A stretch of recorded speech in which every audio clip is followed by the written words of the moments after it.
Good evening বন্ধু বান্ধৱীসকল, কি খবৰ? ভালনে আপোনালোকৰ?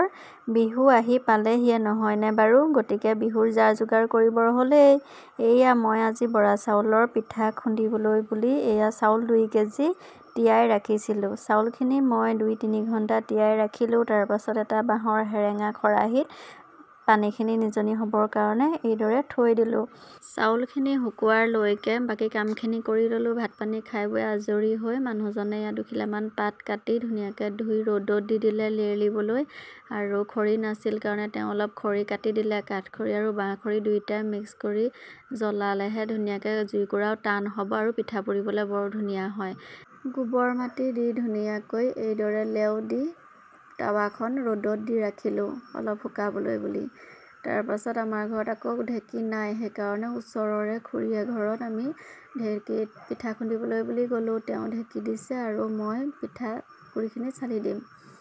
এইদৰে দুয়োজনে কৰিলেহে ভাল লাগিব, হয় নাই বাৰু? সেয়া ঢেঁকী দিবলৈ ক'লোঁ তেওঁক আৰু।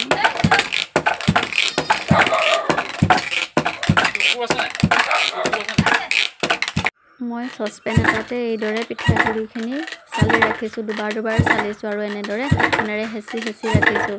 কাৰণ এই পিঠাটো কি হয়, বতাহ যদি পোৱা যায় পিঠাটো নুঠে ভালদৰে। পিঠা মানে টাৱাখনত ফাটি যায়, উঠাবলৈ বৰ দিগদাৰ হয়। সেইকাৰণে এনেকৈ হেঁচি ৰাখিলে বতাহ নোপোৱাকৈ বৰ ধুনীয়া হয় পিঠাটো। পিঠা খুন্দি আহি আমি ঘৰ পালোহি। এফালে মই পিঠাখিনি বনাবলৈ যোগাৰ কৰি ল'লোঁ। এফালে চেনি আৰু নাৰিকলেৰে মই পিঠাখিনি বনাম। মই হেতা এখনেৰে এনেকৈয়ে পিঠাখিনি টাৱাত দি চেনি আৰু নাৰিকল দি এনেকৈ বনাইছোঁ। আপোনালোকে বাৰু কেনেকৈ বনায়? কিছুমানে হাতেৰে দিয়ে পিঠাগুড়িখিনি, হাতত কিন্তু বৰ ধৰে, মই নোৱাৰোঁ তেনেকৈ দি চাইছিলোঁ। আমাৰ মাহঁতে কিন্তু তেনেকৈয়ে বনায় দেই, কেৰাহীখনতে বনাব পাৰে, মই কিন্তু নাজানো তেনেকৈ বনাবলৈ।